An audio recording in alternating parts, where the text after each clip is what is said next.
Yan, kung napapansin niyo po, meron po siyang buhok na walang yung part na walang buhok.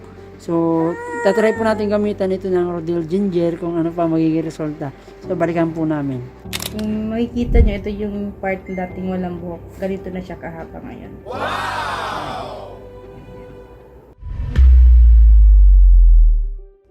So, after giving birth to my daughter, naranasan ko yung usually naranasan ng bagong panganak, which is nilalagas yung buhok.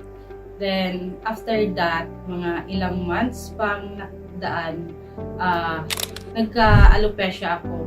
And that is very stressful to me kasi syempre, pag nawawalan ng buhok, especially sa mga babae, talaga nakakawala siya ng confidence, parang malulumo ka. So, nag-try ako magpagamot and parang walang nagiging effective sa akin. So, nag-try ako mag-search online, then I found this Rodil King of Ginger. Then, after mga 1 month pa lang or wala pang 1 month, yun, may nakikita na akong tumutubo dun sa part na may alopecia. If I'm not mistaken, parang postpartum yata yung tawag doon, which is yung isa yung example na kawalan ng buhok ng mga babaeng bagong panganak.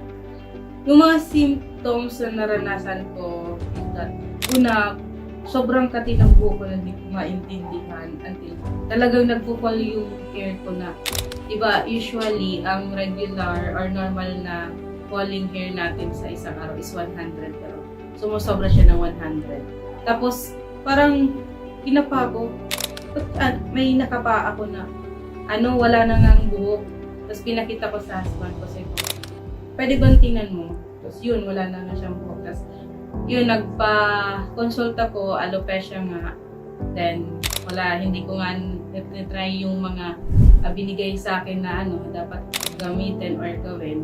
Until one day na feeling ko wala na akong pag-asa, stress na ako, dumaan sa newsfeed kong itong Rodil Hair Grower King of Ginger. So, syempre, trinay ko pa din siya and na-amaze talaga ako sa result niya kasi almost 1 month nga lang ng paggamit ko nito. Yun, may mga tumubo na. Tapos, isang araw, yun, kinapa ko ulit yung part ng may walang buhok. Tapos, kaya parang may talim-talim. Then, tumingin ako sa salamin. Yun, nakita ko may buhok na. So, alam yung feeling na nakita ko may buhok na. Tuwan-tuwa talaga ako sa thanks God.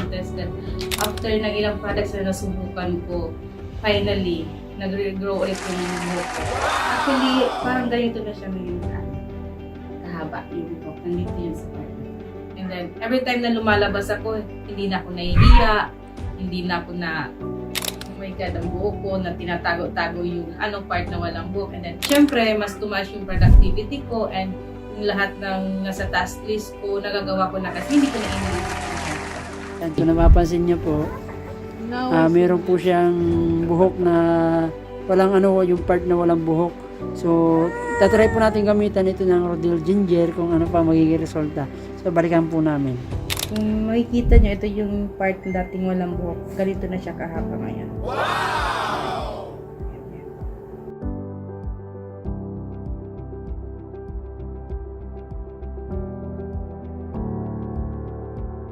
Sa mga may hair problems dyan, huwag na kayo magdalawang isip na i-try ito kasi wala namang mawawala kung ita-try.